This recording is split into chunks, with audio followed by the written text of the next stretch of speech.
Ders çok enteresan bir ders. İnanın psikolojik sorunları düzeltecek kıvamda bir ders. Çünkü insan genellikle yükleri kendisinin kaldırdığını düşünür. Sebeplerin içerisinde boğulur. Bunu da ben yapmalıyım, bunu da ben yapmalıyım. Bunu yaparsam bu olacak, bunu yaparsam bu olacak. Sürekli bütün yükü omuzunda hisseder. Çalışmalıyım, para kazanmalıyım, onu memnun etmeliyim, ötekini memnun etmeliyim. Bütün sebepleri omuzunda bir yük olarak görür. Zaten filmlere, dizilere bak. Bir kısmı 30 yılımı verdim, kimseyi memnun edemedim. Değil mi? Yani bütün sebepleri kullandım ama neticeyi istediğim gibi alamadım. Diğer bir kısmı 30 yılımı verdim, istediğim evi, arabayı alamadım. Onun üstüne. Kalan %95'i de aşk üstüne zaten, değil mi? Elimden geleni yaptım ama istediğim insanla tevafuk edemedim, buluşamadım diye. Şimdi bu ve bunun gibi şeyler insana birike bu sebebi de kullanmam lazım, bu sebebi de kullanmam lazım. Omuzunda dev gibi bir yük oluşturuyor. O yüzden bu ders omuzdaki yük zannedilen şeyleri pamuğa dönüştürecek bir ders. Ben hakikaten bu dersi öyle derdim var diyenlere de önermenizi isterim. Özellikle YouTube'da insanlar videoların altına yorum yapıyorlar ya. Keşke yorumlarda böyle dersten en çok anladıkları yerleri yorum yapsalar. O da bir anlamanın alameti oluyor.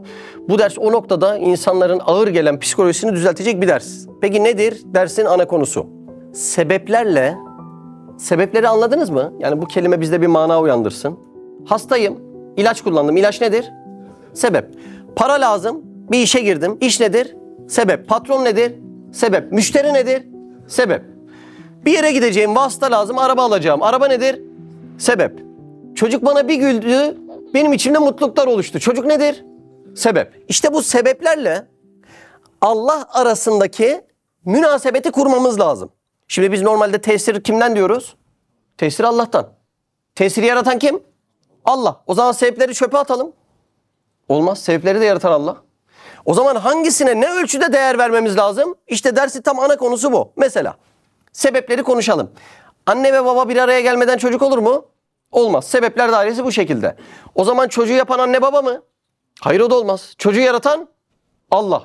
Bunların aralarındaki münasebet, ölçü ne şekilde olması lazım? Şimdi ilaç ile zehrin arasındaki fark nereden oluşuyor biliyor musunuz? Dozajdan. Çok güzel. Dozajdan oluşuyor. Şu kadar verdiğimde ilaç, bu kadar verdiğimde zehir oluyor. Bizim de buradaki dozajı ayarlamamız lazım. Yani sebeplerin hayatımızdaki yeri ne kadar? Tesiri yaratan Allah diyoruz. Öyle davranmıyoruz ama öyle diyoruz. Onun yeri bizde ne kadar? Bunun dozajını ayarlamazsak eğer ne hükmüne dönüşüyor? Zehir hükmüne dönüşüyor. Şimdi bu noktada Allah Azze ve Celle sebepleri tavassut olarak, vasıta olarak yaratmış. Ama tesiri de yalnız yaratan benim diyor. Şimdi bundaki dengesizliği siz hayatınızda yaşıyorsunuzdur. Kimilerine bakın, sebeplere müracaat etmekten Allah unutmuş. Doğru mu? Doğru mu? Ya kardeşim, sen bu dünyaya Allah'ı tanımak için gelmedin mi? Ne yapayım, dükkana gitmeyeyim mi? Rızık kazanmayayım mı? Çocuğa bakmayayım mı? Ya Allah Allah. Asıl vazife gidiyor. Neyden dolayı? Sebeplerdeki dengesizlikten dolayı. Kimilere de bakıyorsun, sebebe hiç umursamıyor. Kardeşim, bizim şu amelleri yapmamız lazım. Ya Allah verirse verir zaten diyor. Doğru mu? Yani bunun arasında bir ayar yok mu? Hangisini baz almamız lazım? Sebeplere deliler gibi dalmamız mı lazım? Yoksa ya zaten veren Allah'tır deyip elimizi ayağımızı sebeplerden çekmemiz mi lazım? İşte bunun arasındaki dengeyi, dozajı ayarlayamazsak tiryak iken zehir hükmüne geçer. Şimdi önce şu cümleyi bugün ezberlememiz lazım. Sebepler iş yapmaz ama Allah sebeplerle iş yapar. Sebepler iş yapmaz ama Allah sebeplerle iş yapar. Bu anlattığım mesele iman meselesi, yani cennet cehennem meselesi. Çünkü batıl itikatlarda yaratıcı Allah olarak bilinir. Kim yarattı bu işleri? Allah. İşini kim? Allah. Zaten rızkı veren Allah. Bu cümle doğru bir cümle. Ama kalbinde yalan bir şekilde söyleyen nicelerini görüyorsunuzdur. Ama tasarrufu kime verir? Sebeplere verir. Yaratan Allah'tır der. Ama asıl biat ettiği, tabi olduğu sebeplerdir. Yani tasarrufu sebeplere verir. Şimdi Allah Azze ve Celle'nin uluhiyetinde ortağı olmadığı gibi rububiyetinde de ortağı yoktur. Yani evet, yaratan Allah'tır ve tasarruf sahibi de Allah'tır. Bu aradaki denge meselesini anladınız mı? Sebeplerle Allah arasındaki münasebeti, bugün onu kurmamız gerekiyor. Çok elzem bir mesele. Hayatımızı karıştıran, ahiretimizi karıştıran bir mesele. Şimdi uluhiyet şirki diye bir kavram var. Bir insanın Allah'ın huzurundayken başkasından medet aramasına ne denir? uluhiyet şirki denir. Bir diğer kavramda rububiyet şirki. Allah'ın terbiye ediciliği demek, yani sözlük manası ama ıstılahi kelime olduğundan aslı daha derin. Diğer kavram rububiyet şirki. Ne demek biliyor musunuz rububiyet şirki? Sebeplere tesir vermek. Bir insan kalbinde hep Allah Allah diyor ama yaşantısına bakıyorsun sebeplere tesir veriyor. Bu bir şirktir. Yani dilinde istediği kadar Allah diye zikretsin, ahirete gittiğinde bu halde giderse ona menfaati olmayacaktır. Sebeplerin mülkte hiçbir tesiri yoktur. Allah Azze ve Celle'nin sıfatlarını sebeplere vermek şirktir. Benim için rızkı yaratan bu sebeptir. Benim için mutluluğu yaratan bu sebeptir. Benim için huzuru yaratan bu sebeptir dediği anda bir insan istediği kadar Allah desin, sıfatlarını sebeplere verdiği için şirke girecektir. Dersin başı biraz ağır, farkındayım. Birazdan örneklerle iyice oturtacağız.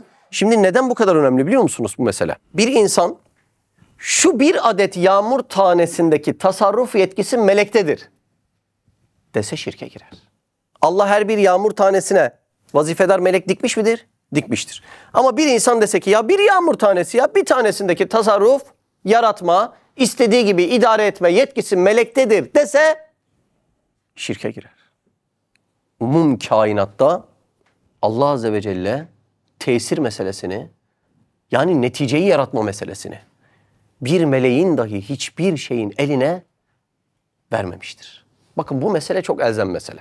Dışarıda muhabbet ettiğinizde insanların ibadetlerine odaklandığını görürsünüz. Ama ibadetlerin içerisinde olmazsa olmaz mesele bu iman, bu tevhid meselesidir. Arabanın içerisindeki motor gibi düşün. Bu olmadıktan sonra namazın da boşa gidebilir, duan da boşa gidebilir, şükrün de boşa gidebilir. Yani şuraya dikkatimizi vermemiz lazım. İbadetlerin yatay düzlemde sayısını arttırmaktan önce var olan ibadetlerin içini iman ve ihlasla doldurup amudi bir yükselişi sağlamamız lazım. Onu yapmadıktan sonra neyi? Dersin başını tekrar hatırlatayım. Her şeyi yaratan Allah'tır deyip tesiri de Allah'a vermezsen duan da boşa düşecek, şükrün de boşa düşecek, namazın da boşa düşecek, kulluğun da boşa düşecek. Var mı böyle insanlar? Var. Allah Azze ve Celle'den bir haber, Kur'an'dan bir haber. Sanki öyle bir lüksümüz var. Kur'an'ı anlamama lüksümüz var sanki. Bunlardan bir haber ama kültürel cihette bazı ibadetleri oturtmuş, devam ediyor. Oradan sevap almaz, haşa, ben onu bilemem, onu demiyorum. Ama içi o amelin bomboş kalır. İbadetinin kalitesini çoğu zaman ibadetin sayısı belirlemez. İbadetin altında var olan iman meselesi onu belirler. O iman meselesi de ne? Allah ile sebepler arasındaki münasebeti kurup kalbimizi bu noktada ikna etmemiz gerekiyor. Asıl mesele bu. Yoksa ne oluyor biliyor musunuz? Ömer, benim çok güzel bir saatim var. Çok güzel. Ama çalışmıyor. Ne işe yaradı o zaman? Oldu mu? Olmuyor. Ya hocam, benim çok güzel bir imanım var. Ama hiçbir işe yaramıyor. Yani ben hala paniğim, psikolojim bozuk. Her şeyi sebeplerden biliyorum. Huzuru onda arıyorum, mutluluğu onda arıyorum, kurtuluşu onda arıyorum, tek ümidi onda arıyorum. Bu işe yaradı mı? Ne manası var ya? İman kalbinde tevekkül ve teslim oluşturmadıktan sonra ne manası var? İşte bunun yeniden düzeltilmeye ihtiyacı var. Onu da bu ders yapacak. Bizim derste konuşacağımız mesele, yani sebeplerle Allah'ın münasebeti dediğimiz bu mesele bir sünnetullah'tır. Yani bu bir yasadır. Yerin çekmesi gibi, gravitiyen kuvveti gibi, merkez kaç kuvveti gibi, diğer kainatta okuduğunuz yasalar gibi aynı bir yasadır. Bu yasaya bu şekilde müracaat etmezsen karşılığını da alamayacaksın. Şimdi bu sünnetullah nedir? Sünnetullah şu: Allah Azze ve Celle sebepsiz iş yapmaz. Doğru sebep doğru netice verir. Yani sebeplerin farkı var mı? Evet, sebeplerin farkı var. Doğru sebep doğru netice verir. Ama çok önemli cümle: kullandığın bu sebep ortaya çıkan bu neticenin karşılığı değildir. İşte dersin ana konuları bunlar. Şimdi bir insanın sebeplere tesir vermesinin, Yani ya bu işler sebeplerin elinden dönüyor. Ben bu sebebi kullanmazsam mutluluğu bulamam, huzuru bulamam, rızkı bulamam gibi düşüncelerinin bir sebebi iktiran denilen bir imtihandır. Bu iktiran kelimesine bir başlık atabilirsiniz. İktiran, insanların sebeplere haşa Allah gibi tesir vermesi neyden kaynaklıdır? İktiran imtihanından. İktiran şu demek, yakınlık demek. Hani iktiran, karin, akraba, ne demek bunlar? Yakınlık. İktiran şu demek, iki şeyin birlikte gelmesi. Şimdi 17. lemadan ufak bir yeri okumam lazım. Esbab-ı zahiriyeye prestij edenleri aldatan. Prestij ne demek? Tapmak demek. Yani gözüken sebeplere tapan insanlar görüyor musunuz? Allah muhafaza, yer yer oluyor değil mi? Bizlerde de belki oluyor. Bir müşteri giriyor kapıdan, rızkı o yaratmış gibi. Adam hastalığa tutulmuş. Hastaneye öyle bir gidiyor ki şifayı yaratan içeridekiler gibi. Buna ne deniyor? Esbab-ı zahiriyeye, görünen sebeplere tapmak deniyor. Bunları aldatan olay şudur. İki şeyin beraber gelmesi veya bulunmasıdır ki iktiran tabir edilir, birbirine illet zannetmeleridir. Şimdi iktiran ne demekti? İki şeyin birlikte gelmesi. Ehli imanı aldatan olay o iki şeyin yakın şekilde gelmesidir. Ama yakınlık yapma manasına gelmez. Mesela yağmurdan önce ne gelir? Bulut gelir. Bunu zahir gözle gören ne der? Bulut olmasa yağmur olmayacak. Demek ki yağmuru veren buluttur. İşte sihirli cümle burada. Tesir kime gitti? Buluta gitti. İnekle süt yan yana gelir mi? Yan yana gelir. Bunu gören ne der? Sütü bize veren, ikram eden inektir. Elma ile ağaç yan yana geldi mi? Geldi. Bunu gören ne der? Tabiat ana olmasa bizi hiç kimse doyuramayacaktır. Demek ki bizi aldatan olay neymiş? İki şeyin birlikte gelmesi. Biraz inceleyelim. Şimdi önce patron geliyor. Daha sonra ne geliyor? Rızık geliyor. Böyle olunca adam sürekli patron var, araba alabildim. Patron var, ev alabildim. Patron var, kebap alabildim. Patron var, çocuğumu okula gönderebildim. Bunları birleştiriyor. O zaman diyor ki benim rızkım patrondandır diyor. Bunlar birbiriyle yakın gelmiştir. Doğru mudur? Doğrudur. Peki bu sebep, yani patron sebebi bu sonucu verebilir mi? Rızkı verebilir mi? Bunlar birbirine çok uzaktır. Ama yakın geldiği için aldatmaktadır. Ticarette de öyle oluyor. İnsana babasından bir iş kalıyor. Adam ev almış babasının bıraktığı işten dolayı. Araba almış babasının bıraktığı işten dolayı. Güzel tatile çıkmış neyden dolayı? Babasının bıraktığı işten dolayı. En son konuşuna gidiyor. Babam sağ olsun bunları veren bana babamdır. O adamla masaya oturalım, soralım her şeyi kim yarattı diyelim. Allah diyecek. Davranışı ne diyor peki? Tesiri veren babamdır diyor. Bakın beyler bu bir şirk meselesi. İnsan bu itikatta gittiğinde Allah muhafaza sonsuzu kaybetme ihtimali var. Sonsuzu. Geçen biri diyor da ya klostrofobim arttı diyor, anksiyetem arttı diyor, kapalı yerde kalamıyorum, o bu oluyor diyor. Dedim ki ya şu telaşını kabire versen seninle hiçbir şey konuşmaya gerek yok. Yani kabrin darlığına dayanabilecek misin? Bu meselelerin önemini anlamamız lazım. Ne için bu dersi dinlediğimizi anlamamız lazım. Dünyadan baktığımızda bunlar sıralı geliyor. Doğru mu? Babam geldi, rızık geldi. Patron geldi, rızık geldi. Dünyadan baktığında bunlar sıralı geliyor. Ama kader planında bunlar, cümleye dikkat edin, aynı anda yazılmış şeyler. Dünyadan baktığında patron geldi, rızık geldi. Babam geldi, yazlık geldi. Geçen bir müşteri geldi, hop bankaya para geldi. Sıralı geliyor mu? Dünyada bunlar sıralı geliyor. Sıralı gelince, yani yakın gelince de kimden biliyoruz? Sonucu sebepten biliyoruz. Halbuki kader planında bunlar aynı anda yazılan şeyler. Yani sebep ve sonuç düzleminin üstünde bir sebep daha var. Hakiki sebep. İkisini de yaratıp veren Allah'tır. Ama patronu zikrettiğin anda, işi zikrettiğin anda, babayı zikrettiğin anda bu imtihanı kaybediyorsun. Olayı anlıyor musun? Allah Allah. Şimdi meyveye bakalım, bir elmaya.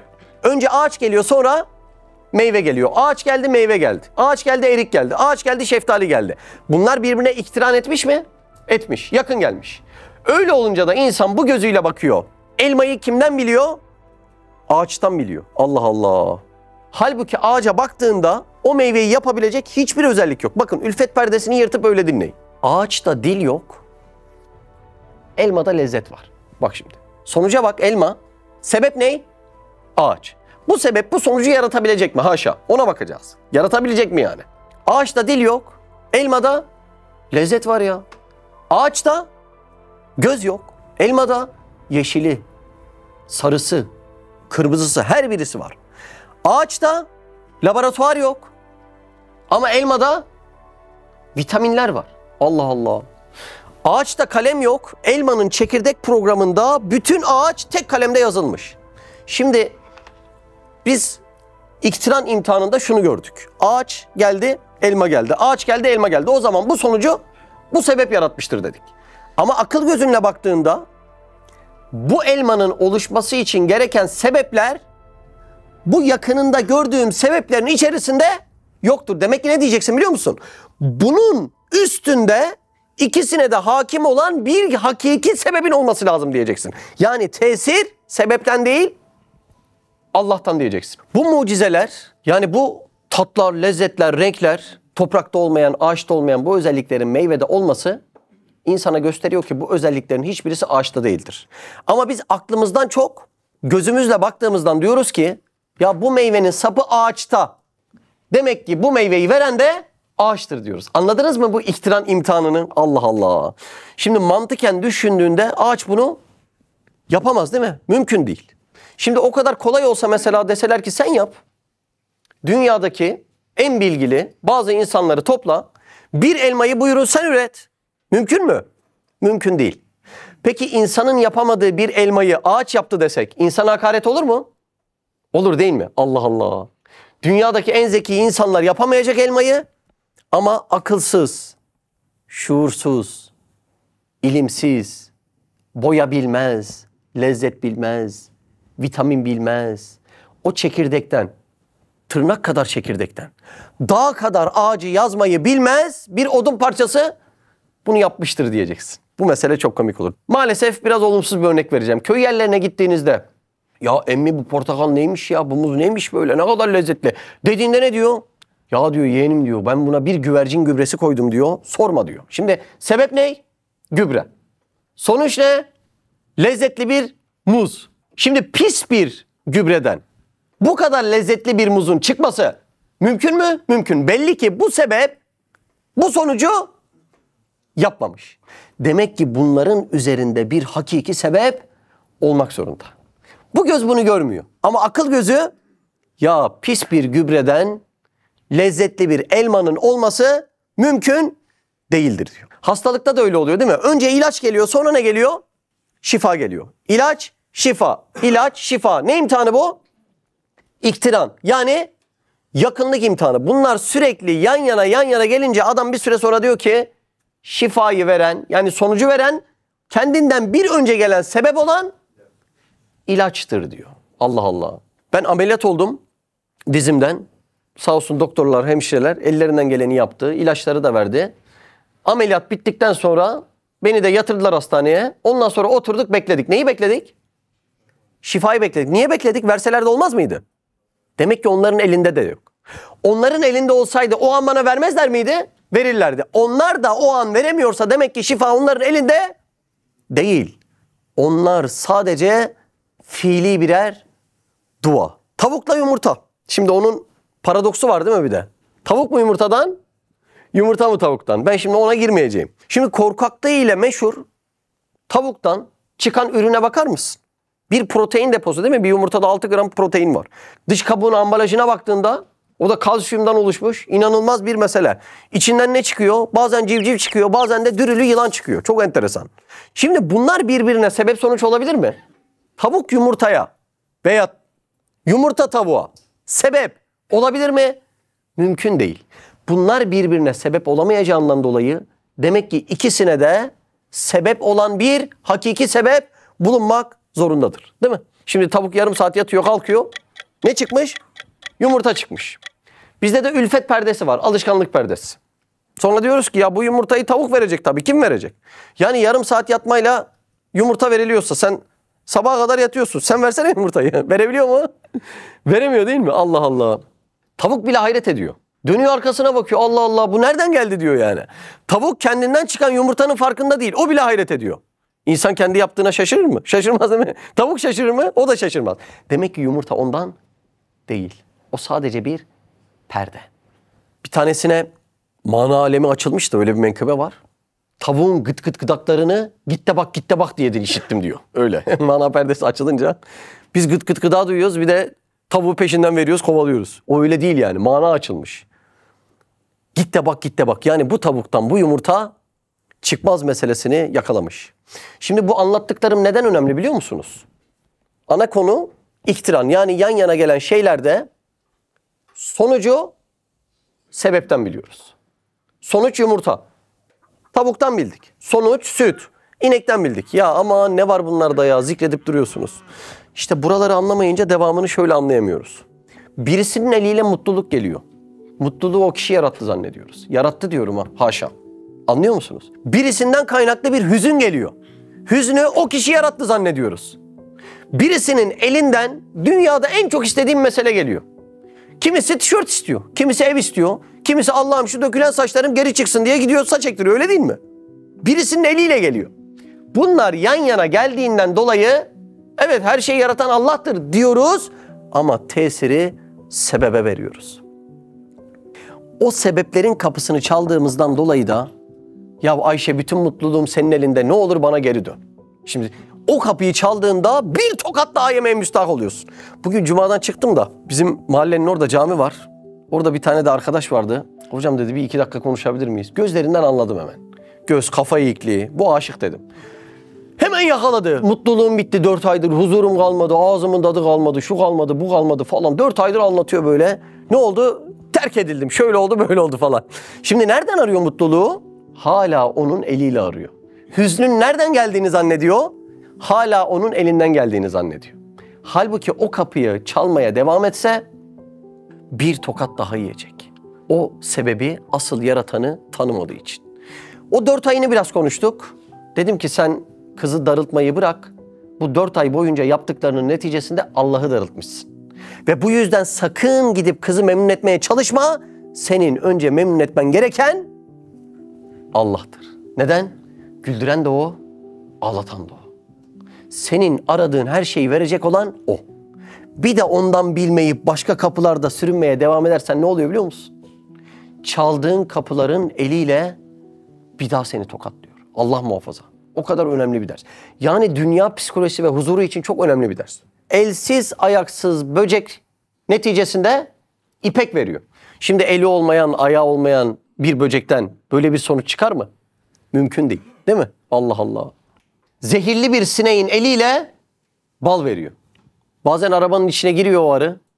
Camı açıyorum, çıkacağı yolu bile bulamıyor. Çıkacağı yolu bulamayan bir arı öyle muazzam bir balı ortaya verecek. Mümkün mü?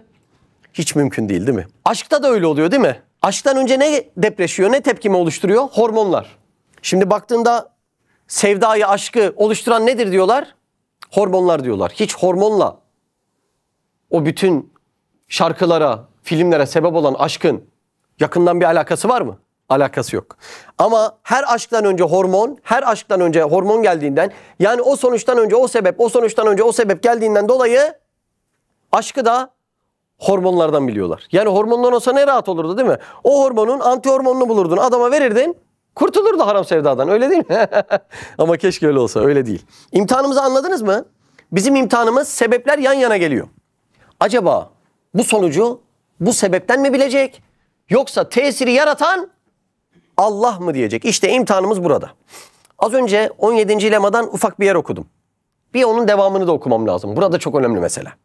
Hem bir şeyin ademi, adem yokluk. Bir nimetin madum olmasına illet olduğundan tevehhüm eder ki o şeyin vücudu dahi o nimetin vücuduna illettir. Şimdi bu çok önemli mesele. Anlasak işi çözeceğiz. Şimdi bakalım. Yumurtanın olmaması için sadece tavuğun olmaması yeterli mi? Yeterli. Böyle olunca yani yumurta yoksa tavuk da yok. Tavuk yoksa yumurta da yok. Bu meseleyi böyle görünce o ona sebeptir zannediyor. Peki yumurtanın varlığı için sadece tavuğun varlığı yeterli mi? Yeterli değil. Bak çok enteresan. Yokluk için bir şeyin yokluğu yeterli. Ama varlık için bütün kainat çalışacak. Onun içerisinde bir de tavuk doğru çalışacak ve sonuç olarak bir yumurta çıkacak. Çok önemli mesela. Mesela bir arabanın çalışmaması için jantından 4 tane vidayı çıkarsam yeterli mi? Yeterli. 4 vidayı çıkardığımda teker dönmeyecektir, araba çalışmayacaktır. O zaman şunu diyebilir miyim ya, bu arabayı çalıştıran bu 4 tane vidadır. Olur mu? Olmuyor değil mi? Yokluk için bir sebebin olmaması yeterli. Ama varlık için öyle mi? Yani sonuçtan önce sebep geliyor. Biz de sebepten biliyoruz ya. Onu verenin sebep değil, Allah olduğunu anlatan muazzam bir mesele. Bak şimdi. Bir padişahın kıymetdar bir hediyesini sana getiren miskin bir adamın. Padişah çok kıymetli bir zümrüt, bir yakut gönderiyor. Kimin eliyle gönderiyor? Miskin bir adamın ayağını öpüp, müşteri girdi ya kapıdan. Öptün mü müşterinin ayağını? Öyle oluyor değil mi maalesef? Hediye sahibini tanımamak ne derece belahet ise öyle de zahiri mün'imleri medih ve muhabbet edip mün'imi hakikiyi unutmak ondan 1000 derece daha belahettir. Padişah çok kıymetli bir hediyeyi miskin bir adamın eliyle getiriyor. Miskin bir adam kapıdan girmiş, elindeki hediye nasıl? Paha biçilmez güzellikte bir hediye. Şimdi onu gören ne der biliyor musun? Gariban adamdan bu hediye gelmez. Bu hediye gelse sultandan gelmiştir. Allah Allah. İşte burayı yakalamak lazım. O bal, o gariban arının eliyle gelmesi mümkün değil. O rızkın kapıdan hiç beklemeden giren müşterinin eliyle gelmesi mümkün değil. O miskin adamları senin ayağına gönderen bizzat Allah'tır. Ne önemli mesele ya. Şimdi vezneye gidiyorsun bankada. Adam her gün milyonları sayıyor. Vezneden bir çıkıyor, kiradaki evine gidiyor değil mi? O milyonlar o adamın olsa kiradaki evine gider mi? Gitmez değil mi? Demek ki o kadar sermaye o miskin adamın eliyle gelmesi mümkün değil. Perdenin arkasında sana ikram eden başkası var. Çok önemli bir ders. Üf ya, bu Bitlis balı var ya, Bitlis balı. Ağzımın suyu aktı ya. Bunun üreticisini bulup sarılıp öpmek lazım. Dediğimiz anda bir şeyleri kaybediyoruz. Şu Bitlis cevizi yok mu? Allah Allah. Açken adam doyuruyor bu Bitlis cevizi dediğin anda o miskin ağacın eliyle gelmiş ya da miskin üreticinin eliyle gelmiş ya da o fabrikanın eliyle gelmiş. Ama asıl onu yaratanı unuttuğun anda çok büyük bir imtihanı kaybediyoruz. Kainattaki bunca masrafın yapılmasının sebebi hediyeyi göndereni tanımak. Anlıyoruz değil mi olayı? Sebep ile Allah'ın arasındaki münasebet çok elzem bir mesele. Bir perdede Karagöz ve Hacivat oynatılsa, senin de yanına birisi otursa, Hacivat ve Karagöz'ü oynatan perdenin kendisidir dese inanır mısın? İnanmazsın değil mi? Dersin ki ya ne diyorsun hemşerim? Perdenin arkasında onları oynatan başka biri var. Maddi gözün perdede oynayan Hacivat ve Karagöz'ü gördü. Ama akıl gözün ya hayır canım, bunlar kendi kendine oynayabilir mi? Perdenin arkasında bunları oynatan birisi var diye bunu gördü. İmtihan, anlıyor musun? Bu gözle mi göreceğiz yoksa akıl gözümüzle mi göreceğiz? Şimdi maddi göz yanıltır mı o zaman? Maddi göz yanıltır. Maddi gözüme göre bakalım şöyle, güneş mi dönüyor, dünya mı dönüyor maddi gözüme göre? Maddi gözüme göre güneş dönüyor. Dünyada şöyle duruyorsun, güneş sürekli dönüyor. Ama astronomi bilen akıl gözüme göre güneş değil, dönen dünyadır. Maddi göz aldattı mı? Görüyorsunuz değil mi? Allah Allah, gözle bakmak, maddi gözle bakmak çok sakat. Maddi gözüme göre güneşin rengi nedir? Sarıdır.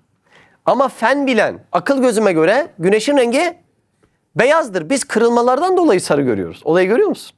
Hani bazen bardağın içine bir kaşık koyuyorlar. Bir bakıyorsun, aha kaşık kırılmış. Maddi gözüme göre kaşık kırık. Ama fizik bilen akıl gözüme göre ışık kırık. Yani kırılan ışıktan dolayı ben kaşığı kırık görüyorum.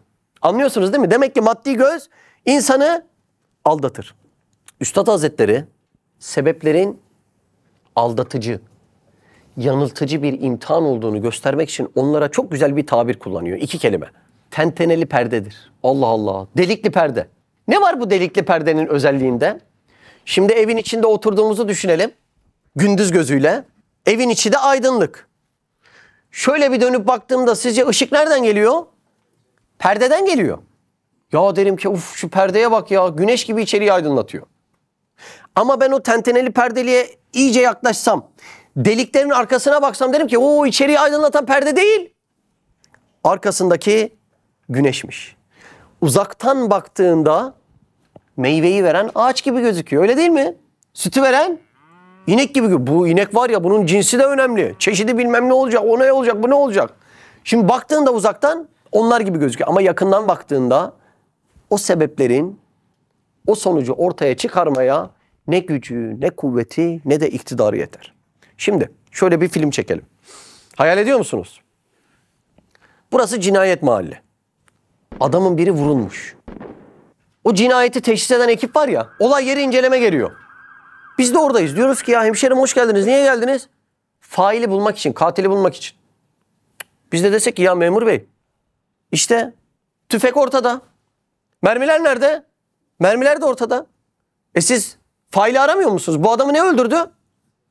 Silah öldürdü. Mermiler de orada işte. Ne arayıp duruyorsunuz? Ne der biliyor musunuz? Bunlar adamı öldürmeye iktidarı yetmez der. Mutlaka bunun arkasında hakiki bir fail vardır. Evet, görünüşte adamı tüfek öldürdü. Ama perdenin arkasında tetiği çeken başka bir faildir diyecek. İşte bütün kainata böyle bakmamız lazım. Görünüşte balın sebebi arı. Mutluluğun sebebi para, çocuk, sağlık. Ama perdenin arkasında aslında bunları yaratan, yani o silahın tetiğini çeken fail bunlar değil. Allah Allah. Fail olan zehirli sinekten bal gibi bir fiil çıkmaz. Fail olan inekten süt gibi bir fiil çıkmaz. Demek ki perdenin arkasında bunları ikram edeni bulmak bu işin asıl imtihanıdır. Araya çok fazla perde girdiğinde bazen karıştırıyoruz değil mi? Mesela bizim Urfalı Mehmet'e desek ya bir çiğ köfte yoğur da şöyle kendimize yiyelim desek. Çok perde giriyor arada. Doğru mu? Bunun bulguru özel olmalı. Tepsisi bilmem ne olmalı. İsotu bilmem ne olmalı. Limonu bilmem ne olmalı. İçine attığın eti bilmem ne olmalı. O kadar perdenin arasında biz sadece kimi görüyoruz maddi gözle? Mehmet'i görüyoruz. Bu Mehmet'i yaratan kim? Güç kuvvet veren kim? Ona çiğ köfte ilmini veren kim? Mehmet'le bizleri arkadaş edip bu ikramı asıl bize sunan kim? İşte bu imtihan meselesini bizim çözmemiz lazım. Bütün kainattaki masraf bunun için yaratılmış. Görüyor musunuz? Masraflar bunun için yaratılmış. Güneş bunun için dikilmiş. Gezegenler bunun için döndürülmüş. Sen o perdeyi aralayıp ya Rab asıl senin ikram ettiğini bulmam lazım diyorsun. Mesela şimdi biz de bir hareketli bir dönem geçiriyoruz. Neden? O külliyenin arsasını çözebilmek için. Bir arkadaşımız gidiyor bir müteahhitle görüşüyor. Birisi gidiyor bir arsa sahibiyle görüşüyor. Birisi oradan lojistik destek sağlıyor. Birisi diyor ya şu borcu halletmem lazım. Ona gidiyor buna gidiyor. Bu kadar sebeplerin içerisinde boğulduğunda şunu diyorsun. Ya şu adam olmasa bu olmazdı. Bu adam olmasa bu olmazdı. Bu adam olmasa bu olmazdı. Kaybettin mi imtihanı? Kaybettin. Sebepler çok önemli. Ama sebeplerin arkasında asıl o külliyenin arsasını ikram edecek olan Allah diyemezsek biz de kaybederiz. Anlıyor musunuz? Çok önemli mesele değil mi? Bir gün bir arkadaşla konuştuk da böyle dedim kainatta her şey açık da bizim perdeler gözümüzde var dedim. O gözdeki perdelerin kalkması lazım dedim. Şu sebepler meselesini anlattım. Az önce size bahsettiğimiz yani bu sonuç bu sebepten olabilir mi Allah aşkına falan. Anlattım. En son dedi ki böyle ya dedi dediğini anladım da bu iş bu kadar kolay olamaz dedi. Bu kadar kolay olamazsa aksini ispat et. Oluyor işte. Bu kadar kolay. Bu kadar mı kolay dedi ya? Anlayıp inanmak bu kadar mı kolay? İnanmak kolay. Zor olan ne biliyor musun? İnandıktan sonra sorumluluğu yapmak istemiyor kimse. Yoksa Allah aşkına gerçekten şu sebeplerin böyle sanatlı, renkli, lezzetli neticeleri ortaya çıkarması mümkün mü? Bir sudan böyle bir insan çıkabilir mi ortaya ya? Kaşı belli, gözü belli, her birinin saçları inanılmaz şekilde, burun belli. Kulak nasıl çalışıyor ya? Geçen bizim arkadaş hümkürürken kulağın içerisindeki kemikler oynamış da dengesini kaybetmiş bir gün hastanede yatmış. Baksan herhalde o dengeyi sağlayan küçücük böyle gözle göremeyeceğimiz birkaç parçacıktır. Ya bu kadar yerli yerine kondurma onlar ya. Allah Allah. Ne kadar enteresan. Bu sebepler, bu sonuçları çıkarması mümkün değil. Okumaya başlayalım mı? Dersin ana konusu sebeplerle sonuçların uyumsuzluğu. Bu sebeplerden bu sonuçlar çıkmaz. Allah Allah. Bismihi Subhanehu. 33. söz 27. pencere. Evet, pencere diyor. Niye pencere diyor? Pencereden görülür değil mi? Bir şey görülür. Bizim kainattaki ciddi amaçlarımızdan birisi de şu. Allah'ı görüyor gibi yaşama. Doğru mu? Murakabe ediyoruz ya. Allah'ı görüyor gibi yaşamak istiyoruz. Nasıl yapacaksın bunu? O yüzden Risale-i Nur'daki her bir pencerede farklı bir mana var. Her bir pencereden Allah'ın bazı sanatları görülüyor ve insan bir süre sonra artık görülüyor şuuruyla yaşamaya başlıyor. Picasso'nun bazı tablolarına isim yazmamış Picasso. İsim yazmazsa nasıl ayırt edecekler? Fırça darbelerinden ayırt ediyorlarmış. Diyorlarmış ki bu fırça darbelerini Picasso'dan başkası vurmuyor. Demek ki bu tablo Picasso'ya ait. Kainata şöyle baktığında, ya şu Abdülkadir Allah'tan başka hiç kimse daha şimdiye kadar yaratmadı. Yaratamadı da. Demek ki Abdülkadir kime ait? Allah. Şu fırça darbelerine bak. Koca buruna bak. Şu şişik şişik yanaklara bak. Değil mi? Yani bu fırça darbeleri o Sani Zülcelal'e ait diyor insan. Allah Allah. Peki bunun için ne lazım? İlim lazım. Picasso'nun fırça darbelerini tanıyacaksın ki onun yaptığı tablonun penceresinden Picasso'yu seyredebilesin. Allah Azze ve Celle'nin icraatını, kanunlarını tanıyacaksın ki bütün kainattaki sanatlı eserlerin penceresinden Allah'ı görüyormuşçasına bir kulluk yaşayabilesin. Farkında mısınız? İstediğimiz şeylerin altyapıya ihtiyacı var. Ya Allah'ı görüyor gibi yaşamak istiyorum. Onun için bir ilim bilmen lazım. İman ilmini bilmen, o pencerelerden öyle girmen gerekiyor. Buyurun. Allahu haliku kulli şey'in ve huve ala kulli şey'in vekil. Allah her şeyin yaratıcısıdır. O her şey üzerinde hakkıyla görüp gözeticidir. Zümer suresi.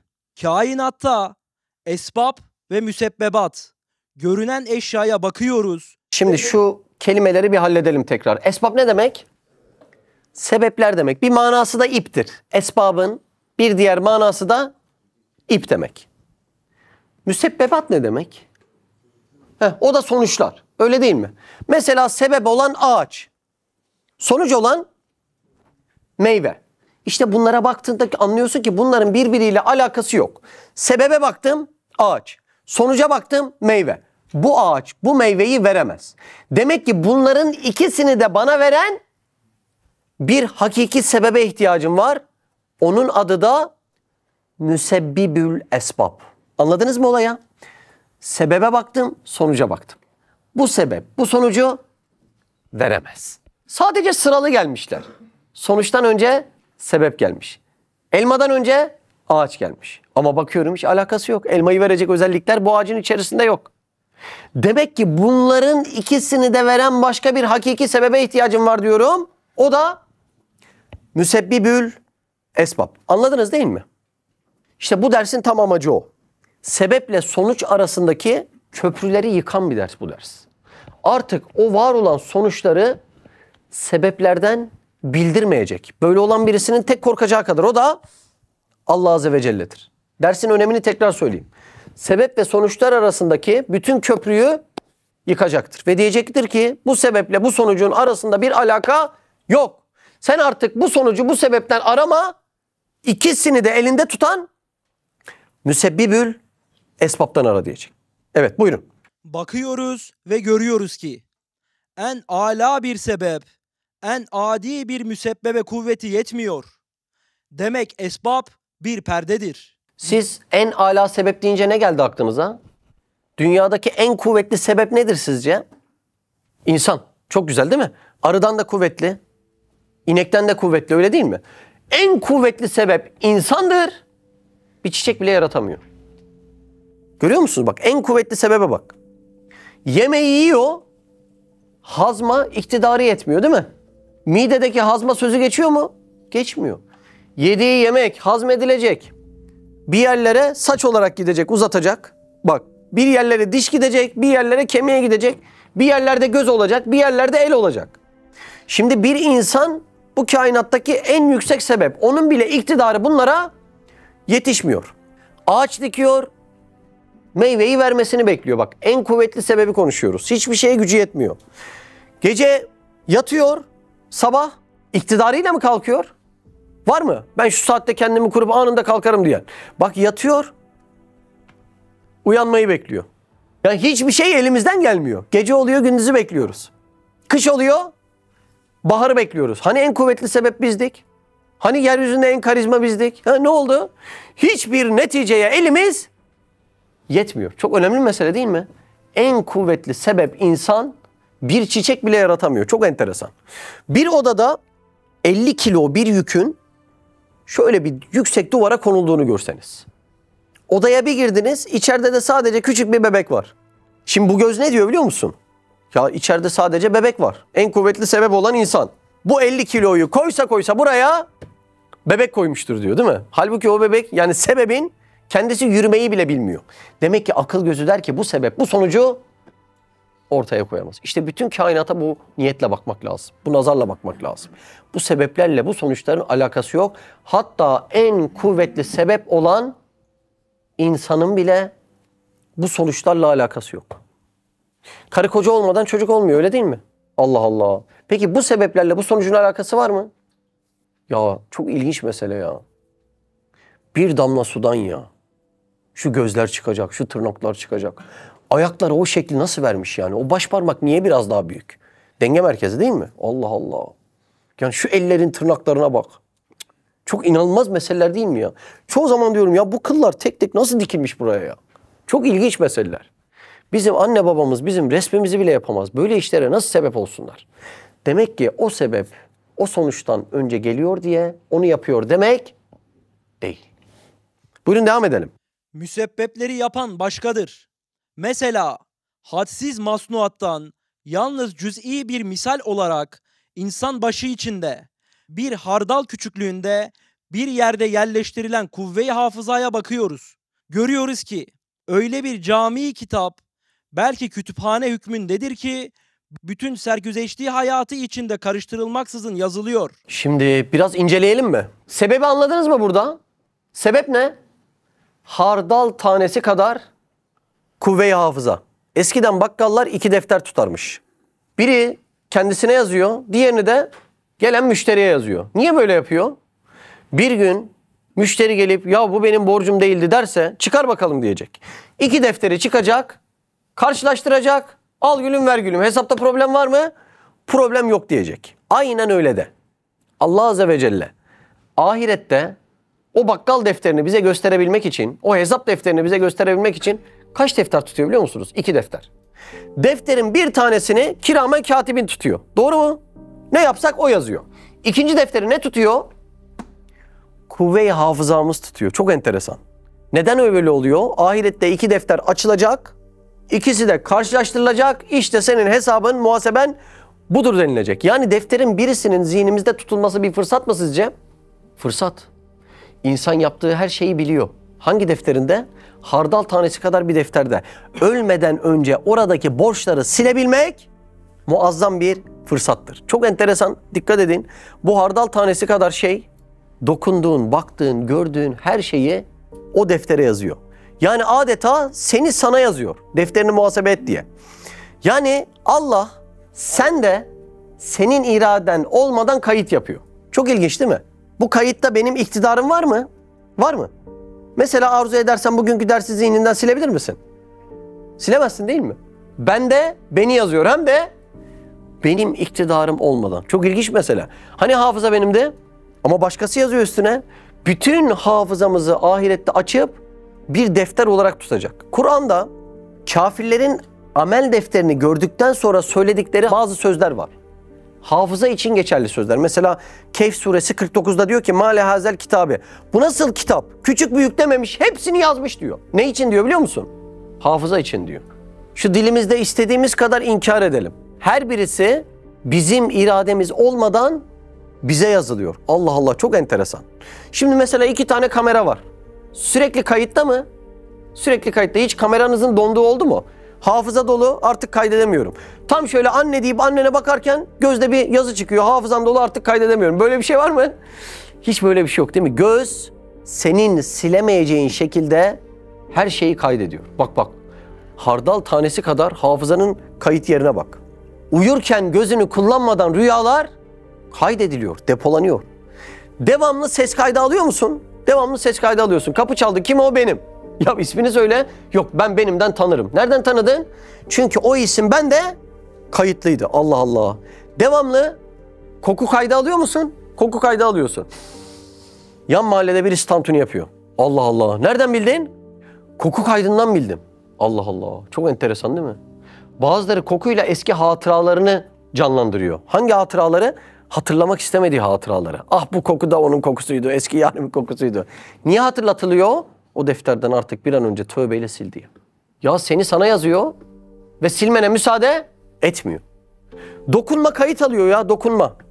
Adam bıçağa bak, oo çok keskin bu diyor. Nereden biliyorsun? Keskinliğin kaydı var bende, oradan biliyorum. Dokunmanın kaydı var ya. Bazı basketçilere izliyorsunuzdur. Üçlük çizgisine geçiyor, sürekli çat çat çat. Yok artık LeBron James diyorlar. Sürekli oradan nasıl atıyor? Kas hafızası diye bir şey var. Sürekli bunlar kayıt halinde, sürekli. Duyguların kaydı var mı? Duyguların da kaydı var. Ben ayrılık acısını dostum biliyorum. Önceden de yaşamıştım. Neye yaşamış önceden? Ayrılığın acısını kaydetmiş mi? Kaydetmiş. Kaydetmezse sabah akşam o kadar Müslüm Azer Baba dinler mi? Dinlemez değil mi? O ayrılığın acısının kaydı var adamda. Akıl sürekli kayıtta mı? Kayıtta.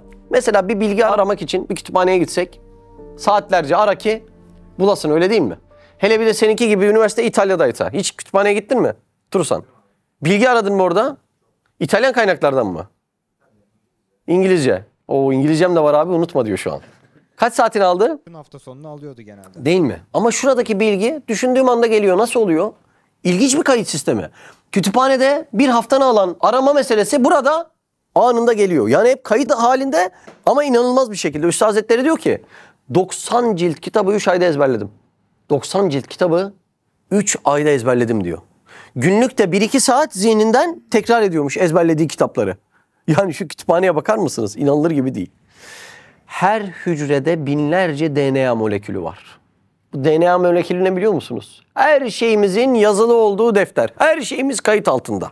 Göz rengimiz nerede? DNA molekülünde. Parmak izimiz, sesimiz, saç yapımız, lenfosit hücrelerin diğer 30 bin hücreyle tanışıklığı, ak yuvarların bir düşman gördüğünde saldırması, al yuvarların sürekli böyle erzak yardımı yapması. Bunların tamamının yönetimi ve komutları nerede saklıymış? DNA molekülünde. Bak şimdi çok iyi dinle. Dünyanın en büyük ansiklopedisi Ana Britannica 40.000 sayfa. Bir hücredeki DNA molekülü 20.000 sayfa. 46 cilt ansiklopedi demek. Bir DNA molekülünden bahsediyoruz. Bu kadar bilgi varmış içinde. Hani birkaçını saydık ya, saç rengi, göz rengi diye. Bunun çok detayları var. 20.000 sayfa mesele yazılı bir DNA molekülünün içerisinde. Ve her insanda 100 trilyon hücre olduğunu hesaplarsak her bir DNA molekülünde 46 cilt ansiklopedi var ve insanda 100 trilyon hücre var. Nasıl olacak şimdi? Akıl alır gibi değil mi? Akıl alır gibi değil ya. Bir insan hücresindeki DNA'yı şöyle iplik gibi uzatsak uzunluğu 2 metre oluyor. 2 metre. Yani bir insanın vücudundaki bütün DNA'ları uç uca bağlasak 120 milyar kilometrelik uzunluk çıkıyor. 120 milyar kilometre. 120 milyar kilometre. Dünya ile Güneş arasındaki mesafenin 800 katı. O mesafe ne kadardı? 150 milyon kilometre. Olayı görüyor musun? Dünya toplansa Ana Britannica'yı birisinin tesadüfen yazdığını ispat edebilir misin? Dünya toplansa. Hocam bak sen bu ansiklopediyi övüp duruyorsun. 40.000 sayfalık Ana Britannica. 40.000. Ve içinde dünyanın her yerinden bilgi var. Bak sen bunu övüp duruyorsun ama bu tesadüfen oldu ya. Dese. Bak güldü. Dünya gelse inandırabilir mi? Ana Britannica'da olunca inanıyorsun. Bu DNA'da olunca bunun içerisine yazılanlar nasıl tesadüf oluyor? Burada nasıl inanmıyorsun? Komedi. Komedi. Yine ana konuya bağlayıcı bir şey söyleyeyim. Bu DNA senin var olan şeylerinin sebebi olabilir mi? Olmuyor değil mi? Olmuyor değil mi? DNA'mda yazılı ya Süleyman'ın boyu. Bu kadar mı yani? DNA mı uzatıyor o boyu? Olmuyor değil mi? Acaba şu mucize-i kudrete hangi sebep gösterilebilir? Yani insan gibi bir mucizenin sebebi sadece DNA olmuyor değil mi? Allah Allah. Evet. Telafi fi dimagiye mi? Yani beyindeki dokular mı? Basit, şuursuz hüceyrat zerreleri mi? Tesadüf rüzgarları mı? Halbuki o mucize-i sanat Yani küçücük hardal tanesinde bu kadar bilginin dönmesi. Evet. öyle bir zatın sanatı olabilir ki beşerin haşirde neşredilecek büyük defteri amalinden muhasebe vaktinde hatırla getirilecek. Anladınız değil mi? İkinci defter olarak ne çıkacak? Hafızan çıkacak. Önce kiramen katibinin yazdıkları, daha sonra da hafızan çıkacak. O bakkalın iki defteri karşılaştırdığı gibi bir karşılaştırılacak. Eyvah gitti. Eyvah gitti. Evet. Ve işlediği her fiilleri yazıldığını bildirmek için bir küçük senet istinsah edip, yazıp aklının eline verecek. Bir sani hakimin sanatı olabilir. İşte beşerin kuvve-i hafızasına misal olarak bütün yumurtaları O bizdeki hardal tanesi gibi yumurtalarda da var değil mi? Tavus kuşuna bakıyorsun 2 tane renk var. Bir çıkıyor 2000 renk. Buranın yaylalarında bir yere gidiyorum da kahvaltıya. Adam da tavus kuşu var 2-3 tane. Geçen gün kuyruğunu bir açtı böyle istemsizce. Böyle bakıyorum ya hayranlıklarla. Ya bu nasıl çizilmiş? Bu nasıl buraya işlenmiş? Bu nakışlar bunun üstüne nasıl konmuş? Yumurtadaki 2 renk. Bu 2000 rengin sebebi olabilir mi? Mümkün değil. Bir de bunun hafıza aktarımı ta tavus kuşunun Adem babasından şimdiki tavus kuşuna kadar o gen aktarılmış. Bu mu yani bunun sebebi şimdi? Olmuyor değil mi? Allah Allah. Diğer yumurtaları düşün. Tavuk da yumurtadan çıkıyor, yılan da, arı da, balık da hepsi yumurtadan çıkıyor. Bu mu yani? Sebep yumurta, çıkan sonuç bunların muazzam bir şekilde DNA'larının aktarımı. Bu mu yani? Olmuyor değil mi? Bir de bunların her birisinin temel maddesi kaç tane? 4. Azot, karbon, hidrojen, oksijen. Siz 4 harften 4 harflik kaç kelime yazabilirsiniz? Matematikçiler hadi. Kim dedi 16'ya? Ya mühendis konuşma ya. 4 faktöriyel kaç ediyor Allah aşkına? Ha? Türev integral almaktan toplama çıkarmayı unutmuşsun ya. Bahattin sen matematikçi değil misin? Bak soruyu anlamadım diyen adama bak. Mikrofonlar onun kulaklığına bağlı. Var ya Bahattin. Bak burada yırtmaya çalışıyorsun ahirette yırtamazsın. Ona göre. Allah Azze ve Celle 4 tane harften azot, karbon, oksijen, hidrojen.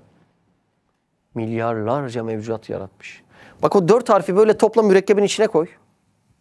Sanki la teşbih ve la temsil. Birisi dividi batırıyor böyle. Dur bir tane cam çıkarayım. Azot, karbon, hidrojen, oksijen. Birisi batırıyor. Şunları yaratayım. Bunları da yaratan Allah değil mi yani şimdi? Bunların ham maddelerini biz mi yarattık haşa? Havadan mı geldi yani? Allah Allah çok enteresan. Bunların oluşmasındaki ilhamı yaratan kim? Çok ilginç ya. Böyle bir divide batırıyor. İçinde 4 tane madde var. Sayısız mevcudat yaratılmış. Akıl alır gibi değil. Buyurun. Çekirdekleri, tohumları kıyas et. Ve bu cami küçücük mucizelere sair müsebbebatı da kıyas et. Bizim hafızamız gibi çekirdeğin de hafızası var. Zaten konu buydu. İncire bakalım. İncirde de bizim gibi hafıza var mı? Var. Hem de incirin Adem babasından şimdiki incire kadar aktarılan bir şekilde. Neyin içinde? Küçücük çekirdeğin içerisinde. Tırnak kadar çekirdek, dağ kadar incir.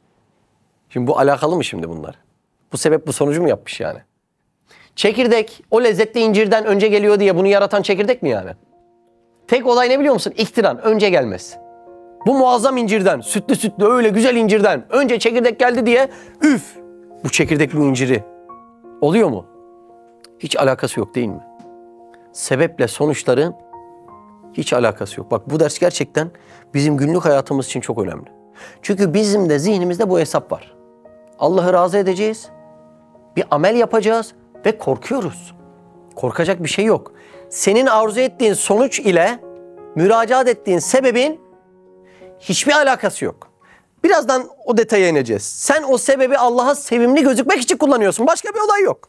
Hiç. Bak çok önemli ders. Ama buraları anlamayan oraya gidemiyor zihni.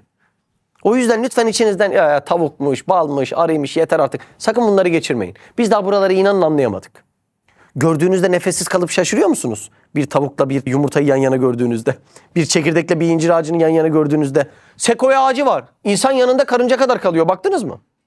Biliyorsunuz değil mi? Amerika'da var herhalde değil mi o ağaç? Sekoya. Dev gibi, dev gibi. Yani girin Google'a bakın ya. Acayip bir şey. Ya şimdi küçük çekirdekten. Dağdan büyük ağaç ya. Dağ gibi ağaç diyorum da ağaç dağdan büyük. Nasıl olmuş ya? Onunla ne alakası var? Dış kamyumunun şurada hangi şekli alacağı, burada nerede duracağı, burada hangi dalı üreteceği o çekirdekte yazılı. O yüzden çekirdek onu yaratmıştır haşa. Bu mu yani? Oluyor mu hiç? Hiçbir alakası yok. Oralara takılmakla takılmamak en büyük imtihanımız orası. En büyük. Takılan adamın da endişe ve paniğinden anlıyorsun zaten. Ya buyurun. Çünkü hangi müsebbebe ve masnuğa baksan o derece harika bir sanat var ki değil onun adi, basit sebebi belki bütün esbab toplansa ona karşı izhar-ı acz edecekler. Yani acizlerini bildirecekler. Benim gücüm buna yetmez diyecekler. Her tohum dahi Bismillah der. Niye diyor Bismillah? Ya vallahi bak ben gariban tohumum. Benden bu elma çıkmaz. Bu ancak Allah'tan çıkar diye Allah'ın adıyla ben bu elmayı sana veriyorum dediğinden dolayı bütün mevcudat her işine Bismillah'la başlıyor. Anladınız mı hakiki manayı? İshara acz edecekler. Ya bu benim işim değil yani. Benden böyle bir şey çıkmaz diyecekler. Buyurun. Mesela büyük bir sebep zannedilen güneşi ihtiyarlı, şuurlu farz ederek ona denilse, bir sineğin vücudunu yapabilir misin? Üstad Hazretleri yüksek sebeplerden örnek veriyor. Az önce biz insanı örnekledik. Şimdi de güneş örnekleniyor. Acaba bu kadar iktidarlı bir güneş? Bir sinek ya. Hayatında hiç sinek öldürmeyen var mı burada? Bak değersiz görmüşüz değil mi demek? Özellikle sivrisinek katliamı yapanlar var değil mi? Köy yerine gidince vur ha vur, vur ha vur. Gazeteleri al, yastıkları al, yapıştır sineğe. Şimdi demek ucuz görüyoruz yani. Senin ucuz gördüğün sineği bir güneş yaratamıyor ya. Olayın perde arkasında çok ilginç hadiseler var. Çok enteresan. Çok enteresan. Evet. Elbette diyecek ki, Halık'ımın ihsanı ile dükkanımda ziya, renkler, hararet çok. Fakat sineğin vücudunda göz, kulak, hayat gibi öyle şeyler var ki... Anladınız mı? Bak sonuç sinek, sebep de hadi güneş diyelim. Güneş diyor ki bende bu sonucu oluşturacak hiçbir malzeme yok ki. Öyle mi? Cümleyi yakaladınız değil mi? Güneş diyor ki bende bu sonucu oluşturacak hiçbir hayat yok ki bende. Kanat yok ki bende. Göz yok ki bende. Tamam ben güneşim, yaktım mı geçerim ama yok arkadaş, diğer malzemeler yok. Ben bir sineği nasıl yapabilirim diyor. Anlıyorsunuz değil mi? Sebeple sonucun arasındaki köprüleri yıkmak lazım. O sonuç ile ondan bir önce gelen sebebin hiçbir alakası yok. Hiçbir alakası yok. Bunu evimize kadar indirgememiz lazım. Çocuğunu gördüğünde mutlu oldun. Eyvallah, çocuğun sebep ama mutluluğu yaratamaz çocuğun. Bazen de görüyorsun mutlu olmuyorsun. Mutluluk çocuktansa her an versin sana 24 saat pompalasın. Demek ki mutluluk kavramını çocukla bağlayamazsın. Anlıyor musunuz olayı? Buyurun. Ne benim dükkanımda bulunur ve ne de iktidarım dahilindedir. Hem nasıl ki müsebbepteki harika sanat ve tezyinat esbabı azledip müsebbibül esbab olan vacibül vücuda işaret ederek ve ileyhi yurcaul emru kulluh. Bütün işler ona döndürülür. Hud suresi. Sırrınca ona teslimi umur eder. Öyle de müsebbebata takılan neticeler, gayeler, faideler... Sonuçlara iki şey takmış Allah. Ne takmış? Gaye takmış, amaç takmış, bir de fayda takmış. Şimdi oradan bir devam etmemiz lazım. Evet. Neticeler, gayeler, faideler bilbedahe. Perde-i esbab arkasında bir Rabb-ı Kerim'in, bir Hakim-i Rahim'in işleri olduğunu gösterir. Çünkü şuursuz esbab elbette bir gayeyi düşünüp çalışmaz. Dünyanın eğim açısı sebep, mevsimler ise sonuç. Şuursuz bir sebep böyle şuurlu bir sonucu ortaya çıkaramaz. Mümkün değil. Şimdi biz bir gün tamirciye gitsek, arabanın motorunun içerisinde bir sürü demir parçası. Ya birileri bu demir parçalarını atmış, burada malzeme olmuş desek mümkün değil. O demir parçalarının her biri motora tek tek, milimi milimine, hatta kimi arabalar için gramı gramına seçilerek konulmuş. Nereden belli bunların kasıtlı, seçilerek verildiği? Cevap, çünkü arabanın bir amacı var ve bir faydası var. O fayda ve o netice sağlanıyorsa demek ki üstündeki demir parçaları bir ilim, bir iktidarla oraya konulmuştur. Tesadüfün eli karışamaz. Evet. Halbuki görüyoruz, vücuda gelen her mahluk bir gaye değil, belki çok gayeleri, çok faydeleri, çok hikmetleri takip ederek vücuda geliyor. Demek bir Rabb-ı Hakim ve Kerim o şeyleri yapıp gönderiyor. O faydeleri onlara gaye-i vücut yapıyor. Mesela yağmur geliyor. Yağmuru zahiren intaç eden esbab, hayvanatı düşünüp onlara acıyıp merhamet etmekten ne kadar uzak olduğu malumdur. Demek hayvanatı halk eden ve rızıkları taahhüt eden bir Halık-ı Rahim'in hikmetiyle imdada gönderiliyor. Hatta yağmura rahmet deniliyor. Çünkü çok asar-ı rahmet ve faydeleri tazammun ettiğinden güya yağmur şeklinde rahmet tecessüm etmiş. Niye rahmet deniliyormuş? Çok fayda barındırdığı için. Görüyor musun bak? Biz diyoruz değil mi yağmura rahmet diye? Evet. Takattur etmiş, katre katre geliyor. Acayip bir cümle ya. Güya yağmur şeklinde rahmet tecessüm etmiş, takattur etmiş, katre katre geliyor. Allah Azze ve Celle'nin aslında perdenin arkasındaki olayı manevi rahmeti. Manevi rahmeti cisim haline dönüşüyor damla damla bize geliyor. Çok enteresan olay. Yani işin arkasındaki sebep değil, rahmet. O yüzden biz ne diyoruz yağmur yağınca? Rahmet yağdı diyoruz. Şu cümleyi tekrar okuyacağım. Güya yağmur şeklinde rahmet tecessüm etmiş. Tecessüm cisimleşmiş. Yani merhamet cisim halini almış. Takattur etmiş. Takattur damlalaşmış. Katre katre geliyor. Aslında gelen su değil. Allah'ın rahmeti. Eğer o gelen su arkasındaki rahmet ile gelmeseydi, rahmet değil azap olurdu. Bakın metrekareye 1 ton su düşüyormuş yağmurda. Damla damla düşmeseydi de bir anda düşseydi Yunus. Olmuyor değil mi? Allah Allah. O zaman rahmet değil rahmetli olurduk değil mi? Bizim arkadaş tazikli tabancayla almış bir gün bahçe sulamış da. Rahmetli edecek ya. Hepsini katliam gibi geçirmiş böyle. Bir tane çiçek bırakmamış tazikli tabancayla olduğundan dolayı. 1 ton su düşüyor 1 metrekareye. Tenimizi incitmiyor. Allah Allah. Birçokları da sever değil mi? Böyle yağmurun altında şöyle damla damla yürümeyi etmeyi. Allah Allah. Okyanusu çarşaf gibi sermiş. Neden? Rahmetinden. O videoları izliyor musunuz? Dev gibi yük gemileri okyanusun dalgaları içerisinde şöyle hallaç pamuğu gibi oluyor değil mi? Konteynerları boşaltıyor, gemi devriliyor. Dev gibi Titanic işte. Düşün yani. Ama çoğu zaman çarşaf gibi. Neden? Demek ki konu su değil. Onun arkasındaki rahmeti görmek bizim en büyük olayımız. Bakın. Ağaçlar, çiçekler, köyündeki tarlan, sen. Herkes susuz mu? Herkes susuz. Denizden Allah Azze ve Celle kaldırıyor. Yani suyu buharlaştırıyor. Kaldırırken de tuzsuz, saf su şeklinde kaldırıyor. Neden? Tuzla kaldırıp indirse ne olur? Tamamı yanacak bütün bahçeleri. Oradan bulutlara bindiriyor. Bir fırtına bulutunda 300 bin ton su var. Bulutları da rüzgara bindiriyor. Öyle mi? Daha sonra onlardan da paraşüt takıyor her bir damlaya. Tane tane geliyor. Böyle tenini okşayarak. Şimdi bu rahmet değil de nedir? He? Bir anne bazen eliyle çocuğuna şöyle makas alır, bazen de tokadı yapıştırır. Şimdi o elde mi rahmet? Hayır. O içindeki bazen şefkatin cisimleşmiş hali. Vay canım evladım. Bazen de içindeki gadabın cisimleşmiş hali. Örnek ülfet olarak gelmiyor değil mi? Tam anlamamız lazım. Konu annenin elinden annenin sinirlenmesine ya da seni sevmesine gidiyor değil mi? Gidiyor. Burada da konu yağmurun arkasından Allah Azze ve Celle'nin merhametine gitmesi lazım. O zaman mefhum-u muhalifiyle düşünelim. Bazen de tsunamiler oluyor, seller oluyor. Demek orada da ne söz konusu? Bir gadaplanma söz konusu. Allah Allah, çok enteresan.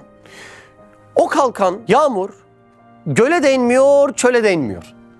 Dağın başında ihtiyacı olan ağaca iniyor. Bir ekip çalışması var. Operasyonda güneş var, bulut var, rüzgar var, deniz var. Bakın beyler, ben size sebepleri saydım. Öyle mi? Bulutu saydım, denizi saydım, başka rüzgarı saydım, güneşi saydım. Operasyonda olan sebepler böyle merhametli, faydalı, gayesi, neticesi belli bir sonucu doğuramaz. O zaman bu köprüleri yıkmak lazım. Bu sebeplerden bu sonuçlar çıkmaz. Niye? Yağmurun arkasındaki asıl konu merhamet. Annenin eli gibi. Anlıyorsunuz değil mi demek istediğimi? Çok ilginç ya. Evet. Buyurun devam edelim. Hem bütün mahlukatın yüzüne tebessüm eden bütün zinetli nebatat ve hayvanat... İfadeye bakar mısınız? Yüzüne tebessüm. Neyi gösteriyor biliyor musunuz? Ya bu sebeplerin arkasında merhamet var ya. Kim kime karpuz yaratır Allah aşkına ya? Kim kime yaratır ya?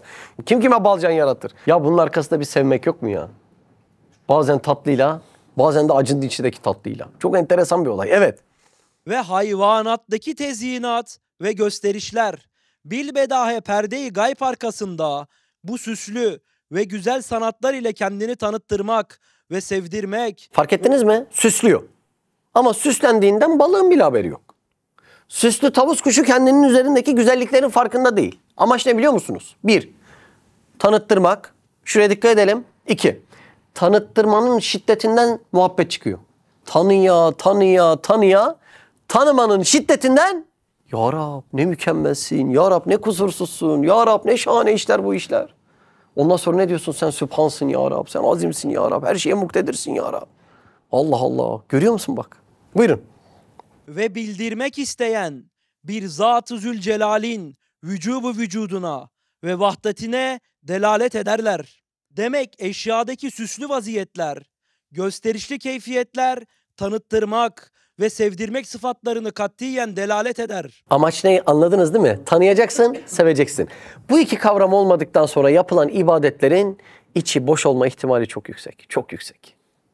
O yüzden ibadetlerin tadı da gelmiyor. Ciyo, değil mi? Namaza duruyoruz. Haşa, kimin huzurunda durduğumuzun farkında değiliz. Sanki boşluğa secde ediyor gibiyiz, değil mi? Aklımızdan geçmiyor mu bin bir tane mesele? Ya akşam kimlerin tıraşı vardı, dur onları bari hatırlayayım. Evden çıkarken hangi gömleği giyeyim? Ya bugün şunu arayacaktım ama unutmayayım. Allah'ın huzurunda bunları düşünmek ayıp olmuyor mu bize karşı? Farkında değiliz ki kimin huzurunda olduğumuz. Çünkü iki şey çok eksik. Tanımak ve tanımanın şiddetinden ortaya çıkan muhabbet etmek. Buyurun. Sevdirmek ve tanıttırmak sıfatları ise bilbedahe, vedud, maruf Sevdiren, bildiren. ve bir sani kaderi. Şunu diyor yani, Allah müsaade ettiği için seviyorsun. Allah müsaade ettiği için onu tanıyabiliyorsun. Evet. Vücubu vücuduna ve vahdetine şehadet eder.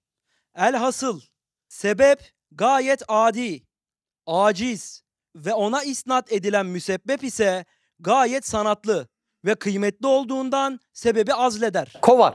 Yani bu sebeple bu sonucun alakası olmadığından o sebebi kovuyor. Diyor ki perde arkasında müsebbibül esbab var, senin onu bulman lazım. Buyurun.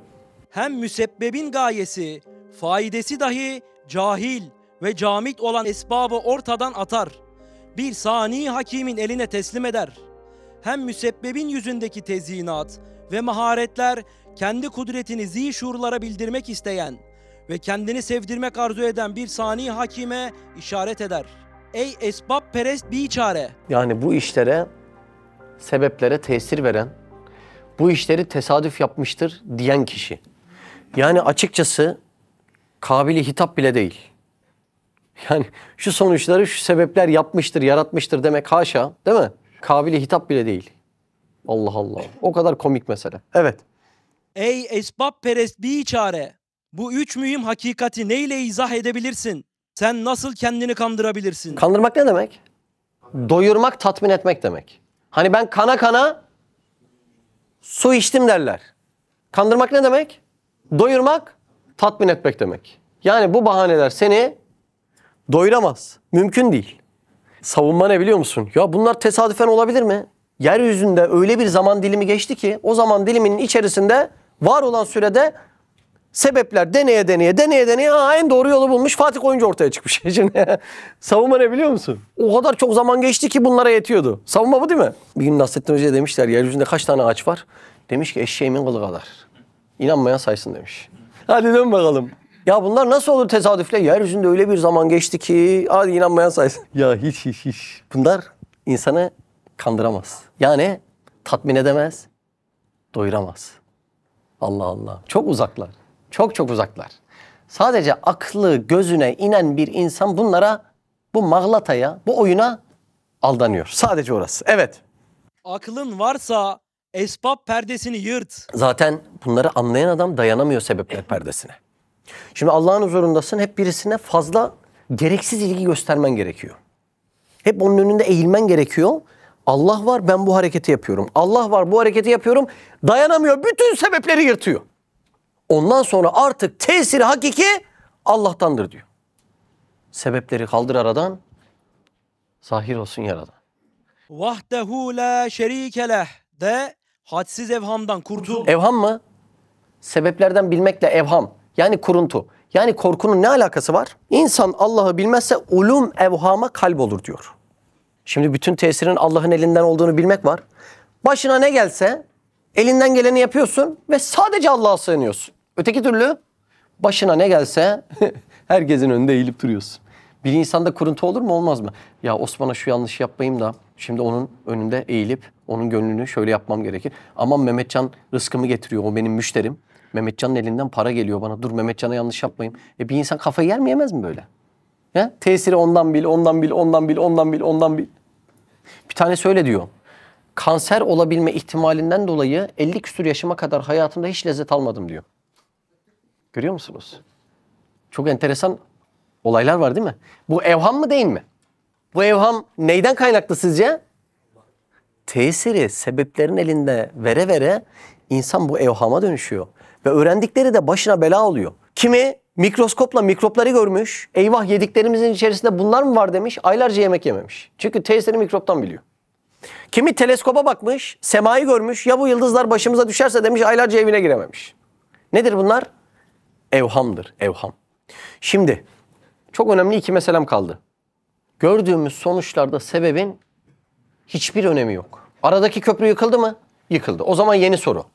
O zaman bu sebepler neden var? Bu sebeplerin önemi yoksa Allah Azze ve Celle bu sebepleri neden vazetmiş? Neden ortaya koymuş? Başlığımız bu. Bu başlığı bence yazın. Şimdi sabahtan beri sebepleri kötüledik durduk, öyle mi? Madem bu sebepler bu kadar kötü, neden var o zaman? Onların sebeplerini konuşalım. Birinci sebebi imtihandan dolayı var. Ana sorum anlaşıldı mı? Sabahtan beri sebepleri kötüledik durduk. Bu sebeplerin bu sonuçla ne alakası var dedik. O zaman yeni soru geldi. Madem öyle, sebepler bu kadar önemsiz. Neden var? Allah Azze ve Celle sebepleri neden vazetmiş o zaman? Bir, imtihandan dolayı. İmtihan şu. Acaba kim perdeye takılacak? Kim var olan olayları benden bilecek. Yani bizim iman derecemizi ölçmek için Allah sebepleri yarattı. Bakın, sebeplerin birinci sebebi buymuş. Görüyor musunuz? Görüyor musun? Bahar geldi, ortalık yeşillendi, ağaçlar bize meyve veriyor. Hadi canım. Şimdi bu perdeye kim takılacak, kim takılmayacak? Allah bu kadar masraf yaratacak. Ya bahardaki masrafı düşünsene Halim. Sen çiftçisin ya, değil mi? Ziraat mühendisisin aynı zamanda. Ya Allah aşkına şu bahardaki masrafı düşün. Kaç ton limon, kaç ton muz, o toprağa konulan gübreler, o su yolları, sular, toprağın içerisinde geçen ne dedin? Bilmem kaç ton bilmem ne gübresi koymamız lazım, o bu. Kaç para, şu para, bu para. Ya şu masrafları düşün. Bu kadar masraf yapılacak. Bu güzel çiçekleri kim getirmiş? Bahar getirmiş. Allah kendini tanıtırmak için bu kadar masraf yapacak, sen baharı öveceksin. İşte kim bu perdeye takılacak, anlıyor musunuz? Perdenin adı bahar perdesi. Benden mi bilecek? Bahardan mı bilecek? Anlıyorsunuz değil mi? Ya basitleşiyor yani bir şeyler. Bahar verdi, ağaç verdi, doktor verdi, ilaç verdi. Şu az önceki cümleyi tekrar hatırlatayım. Sebeplere tesir vermek bir vehimdir. Bir kuruntudur. Ama şu an bunlar maalesef biraz toplumda baskılanıyor. Yağmuru Allah yağdırdı diye dışarıda geçsene biraz. Hı? Şu dağları Allah yarattı diye, depremi Allah yarattı diye anında ne olacaksın? Yobaz damgası yiyeceksin. Bak bak bak, yobaza bak. Her şeye Allah diyor. Her şeye Allah diyor, değil mi? O yüzden bir baskı var bu cihetlerde. Şöyle gezdiğini düşünsene. Yağmuru Allah verdi. Çocuğu Allah verdi. Dışarıda ne gözle bakarlar sana? Bunun beyni yıkanmış derler. Çağ dışı nazarıyla bakarlar. İşte dışarıda böyle bakılacağını biliyoruz. Bildiğimizden dolayı da insanın nefsi biraz baskılanıyor. Nefis baskılanınca da gözümüz mecburen sebeplere kayıyor. Allah Allah. Görüyor musunuz olayı? Mesela şu kuruntuya bir tane örnek vereyim. Ölümden bir örnek vereyim. Bir adama canlı mı zarar verir, ölü mü zarar verir?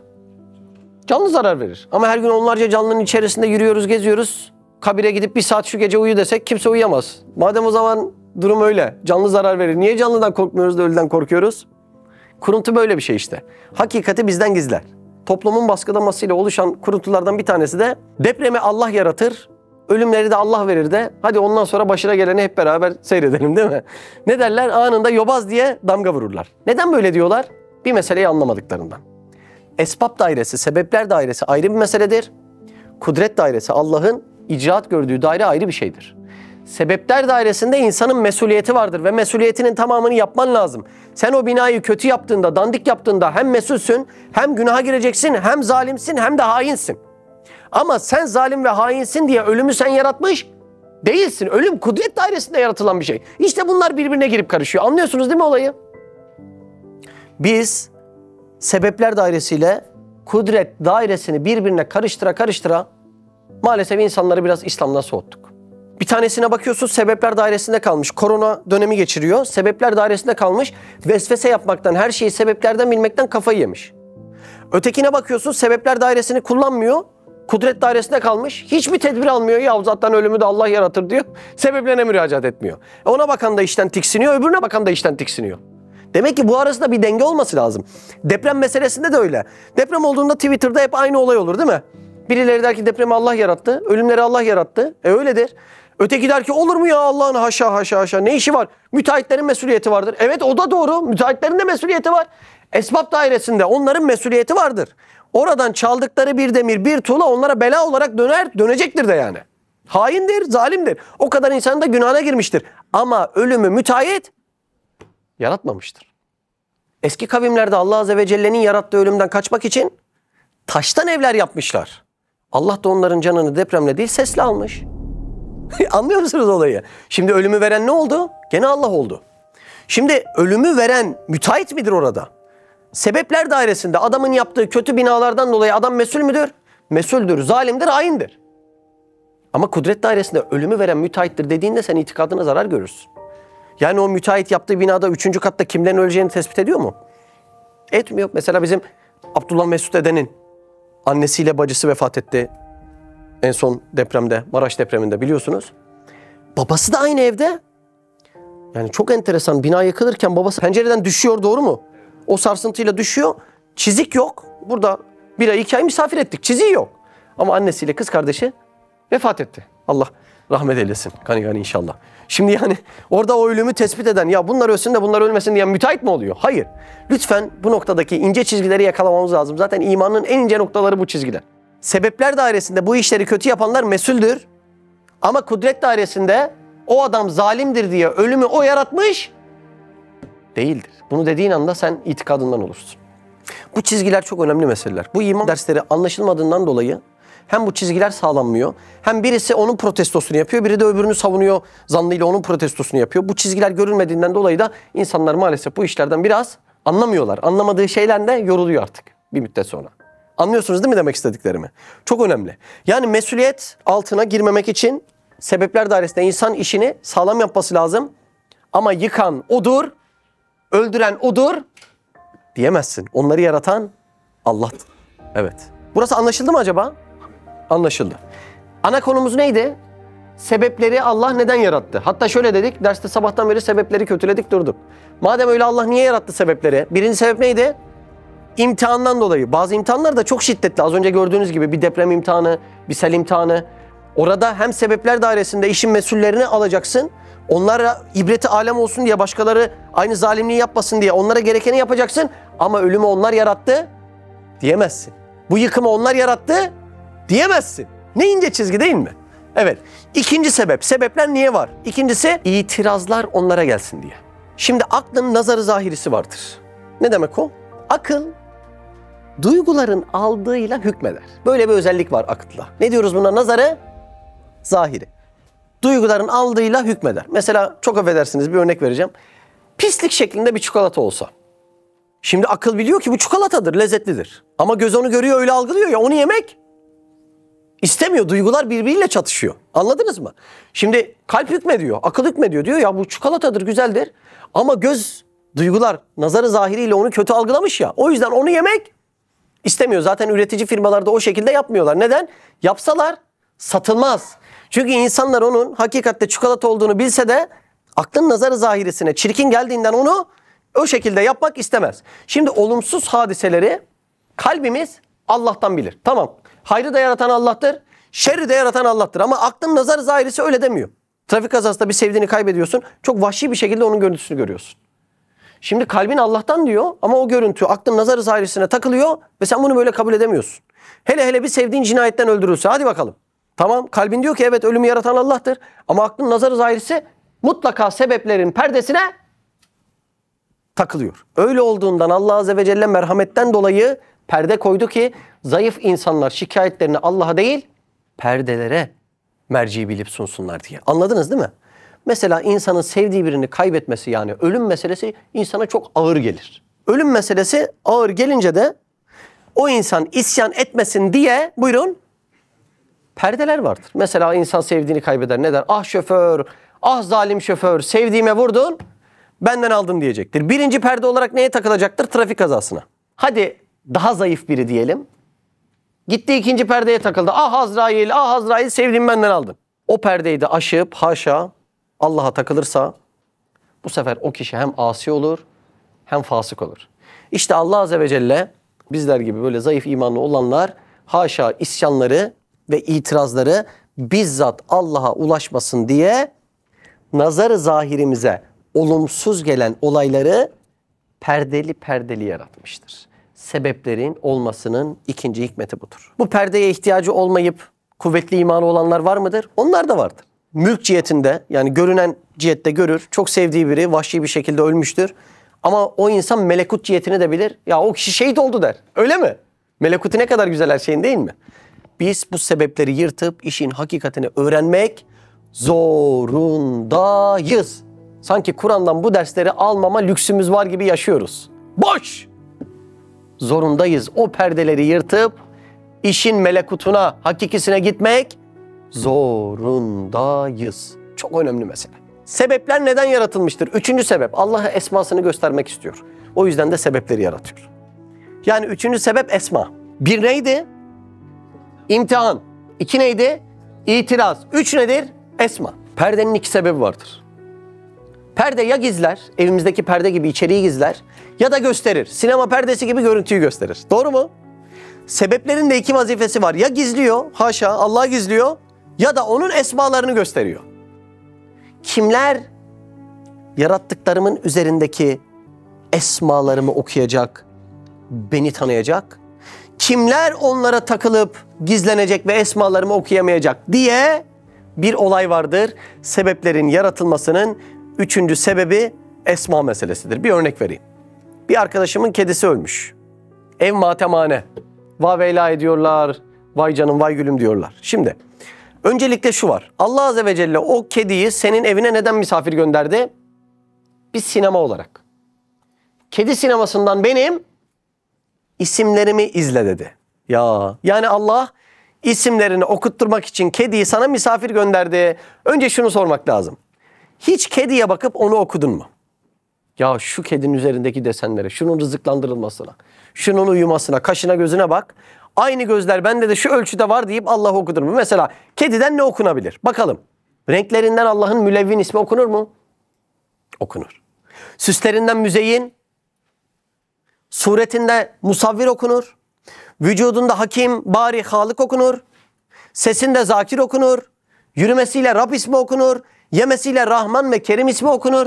Başka kedilere benzemesiyle Vahid, Ehad, Fert ismi okunur. Soralım, evinizdeki kediye hiç bu yazarla baktınız mı? Gördünüz mü? Okudunuz mu? Allah Azze ve Celle evinizde izleyin diye bir sinema filmi gönderdi. Filmin adı Kediydi. Değil mi? Ama oyuncak zannettik. Sadece eğlendik. Hiç esmalarını okumadık. Daha sonra da ev matemhaneye döndü. Ayrıldık diye maalesef üzüldük. Kedi vazifesini gördü. Ama acaba biz kediden vazifemizi gördük mü? Demek ki yaratılan sebeplerin bir diğer hikmeti de onların esmaları okumak için gönderilen bir sinema oluşu. Var mı problem? Burayı da geçiyorum. Konumuz şuydu. Sabahtan beri sebepleri kötülüyoruz. İyi de Allah sebepleri neden yarattı? 1. İmtihan. 2. İtiraz. 3. Esma. 4. İzzet perdesi. Çok önemli bir mesele. Çok. Allah'ın yüceliğine, uluhiyetine karşı ne lazım biliyor musun? Ne lazım? Perde lazım ya. Allah Allah ya. Üstad Hazretleri'nin bir cümlesi var. İnanılır gibi değil. İzzet ve azamet ister ki sebepler perdedarı desti kudret ola aklın nazarında. Allah Allah. Sonra da diyecek ki tevhid ve celal ister ki sebepler ellerini çeksin tesir hakikiden. Ya bu cümleyi ezberlemeyen sakın buradan çıkmasın ya. Öyle önemli bir cümle. İzzet ve azamet ister ki sebepler perdedarı desti kudret ola aklın nazarında. Tevhid ve celal ister ki sebepler ellerini çeksin tesir hakikiden. Ne cüretleri vardı onlar dokunuyor. Yani sebepler bir izzet perdesidir. Örnek verelim. Bir belediye başkanı elinde makbuz çarşı pazar gezip ceza yazsa olur mu? Olmaz. O makamın izzetine olmaz.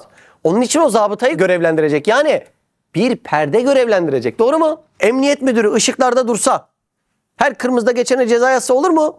Olmaz. Makamın izzeti olmaz. Kabul etmez.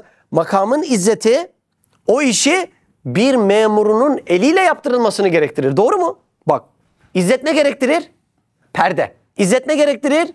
Perde. Bir sultan elinde süpürge sokakları süpürse olur mu? Olmaz. Makamın izzeti o işler için perde gerektirir. Memurları olacak. Vazifedarları olacak. O işlerin tamamını o perdelerle görecek. Şimdi bizim misalimizdeki izzet, azamet sahipleri insan. Doğru mu? Yani aciz ve fakir insanlar. Şimdi aciz ve fakir insanlarda dahi perde var. Makamın izzetini korumak için perde var da.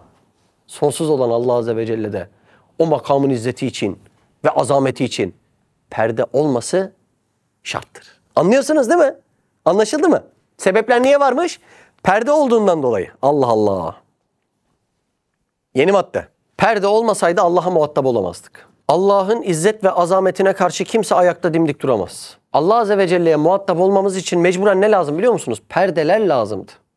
O yüzden de o perdeleri yarattı. Dünya perdesini yarattı, kainat perdesini yarattı, anne perdesini yarattı, baba perdesini yarattı. İlahir. Mesela bugün barajda üretilen elektrik nerede? Bizim şuraya gelen elektrik nerede? Perdelerle geliyor değil mi evimize kadar? Keban'da üretilen elektriğin tamamını bizim binaya taksalar ne olur? Olmaz. O kadar yüksek elektriği bu bina kaldırmaz. Ne gerektirir? Perde gerektirir. Bakın şu ampuldeki elektriğe bile perdesiz muhatap olamayız. Hadi git eline bizzat muhatap ol. Şu küçücük elektriğe bile perdesiz muhatap olamıyorsun. Allah Azze ve Celle'nin izzeti ve azametiyle muhatap olmamız için perde gerekli. Allah Allah. Güneşe rahat bakabiliyor musunuz? Baktırmıyor ya. Öyle izzetli, azametli ki perdesiz baktırmıyor. Ya doğarken ya batarken. Dağın arkasındaki yansımasına, cilvesine baktın. Yoksa bizzat gözünü dikip öyle bir izzet ve azamet var ki kendisine bizzat baktırmıyor. Musa peygamber Allah'ın cemaline müşerref olmak istiyor. Allah diyor ki dayanamazsın Musa diyor. Daha sonra bir tecelli ediyor. Dağ parçalanıyor. Musa peygamber de bayılıyor kalıyor. Perde olmasa muhatap olamayacağız. Şimdi normalde Allah Azze ve Celle'nin kelamı, yani kelamı nefsi, haşa, biz onu bilemeyiz. Nasıl bir şey? Tabirinde aciziz. Ya muhatap da olamazsın ona. Sayısız perdeden geçecek, kelamullah olarak Kur'an olacak. Biz tenezzülat-ı ilahi cihetinden öyle muhatap olacağız. Anlıyor musunuz? Demek ki perde neden var sebepler? O izzet ve azamete dik durup muhatap olamayacaktık. Muhatap olmamız için var. Bu mesele de bitti. Anladık ki sebeplerin tesiri yok. Ama önemi var. Konumuz bu, fiili dua. Çok önemli bir mesele. Çok önemli. Sebeplerin tesiri yok. Ama önemi var. Önemi. Sebeplerin önemi fiili bir dua olmasından kaynaklı. Allah Azze ve Celle bizim istediğimiz neticeleri yaratmak için şart-ı adi planında bu sebeplere müracaat edeceksiniz diyor. Şu cümleyi iyi anlamamız lazım. Sebeplerin tesiri yok ama önemi var.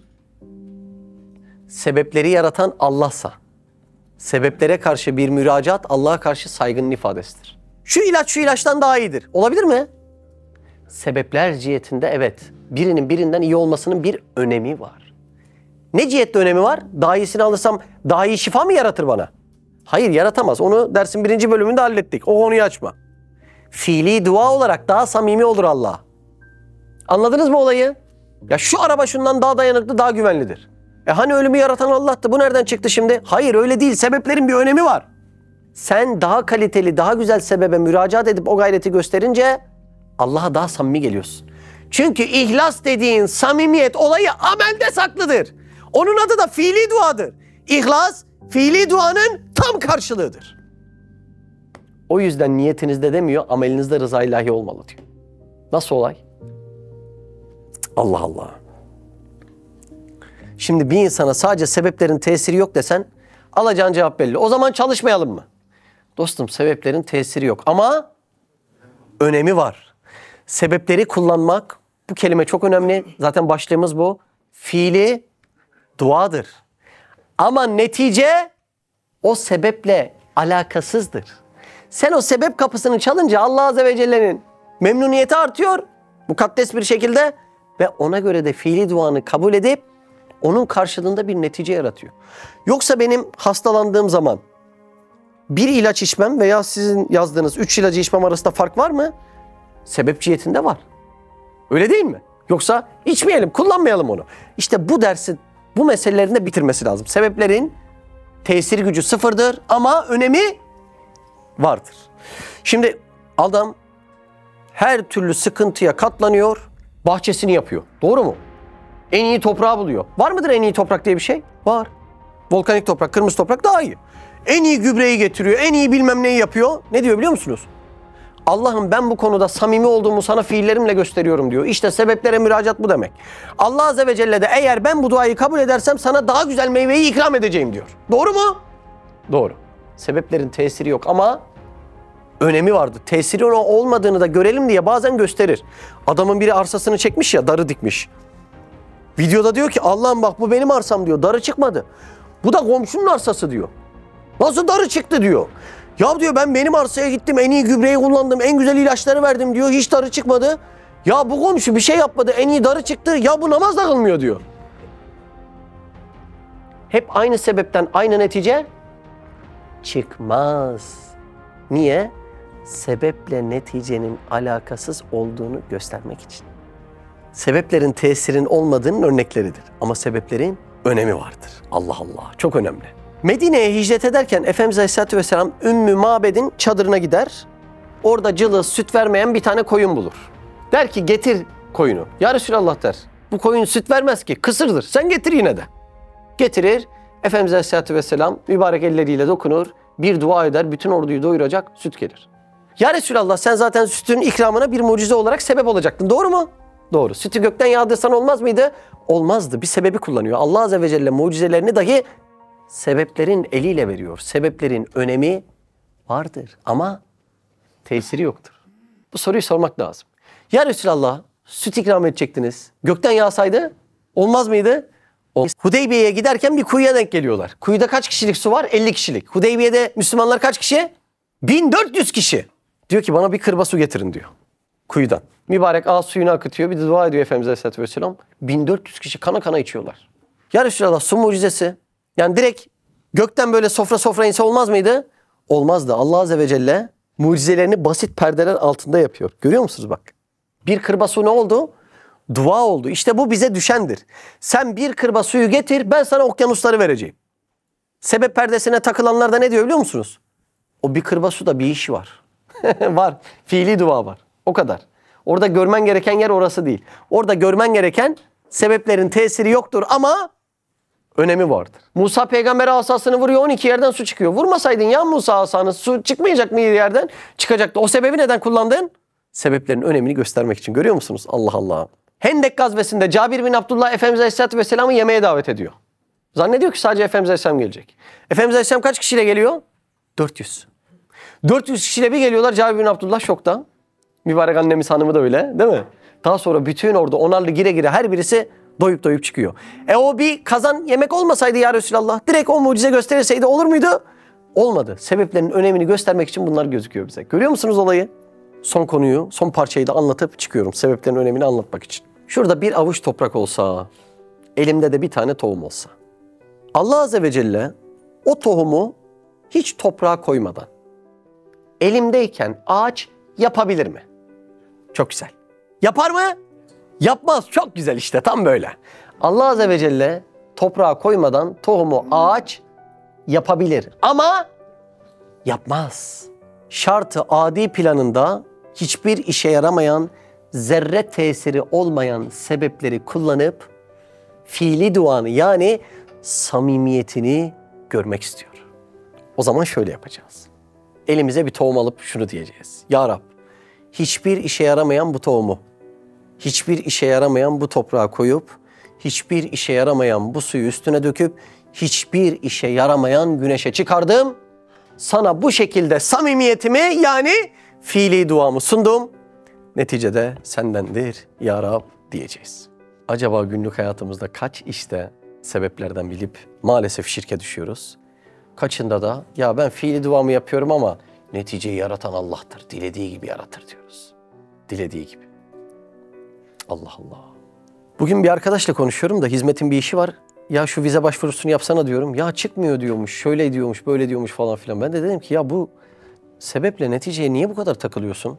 Çıksa ne, çıkmasa ne? Senin tek olayın fiili duanı yaparaktan oradan daha çok ihlas ve sevap kasmak değil mi? Neden sürekli neticeye karışıyorsun?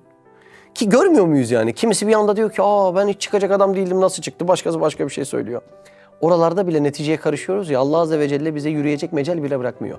İşi yapacak güç bile gelmiyor içimizden. Neden? Çünkü neticeye karışamazsın. Sadece sebeplere fiili dua cihetinde karışırsın. Onun haricinde asıl tesir Allah'tandır desek kalbimizde bak ne kapılar açılıyor. Ya. Ders bitti. Acaba mana tahakkuk etti mi? Etti değil mi? Evet. Allah razı olsun. Subhaneke la ilme lena illa ma allamtena inneke entel alimul hakim. Ve ahiru davana enelhamdülillahi rabbil alemin. El Fatiha mesela.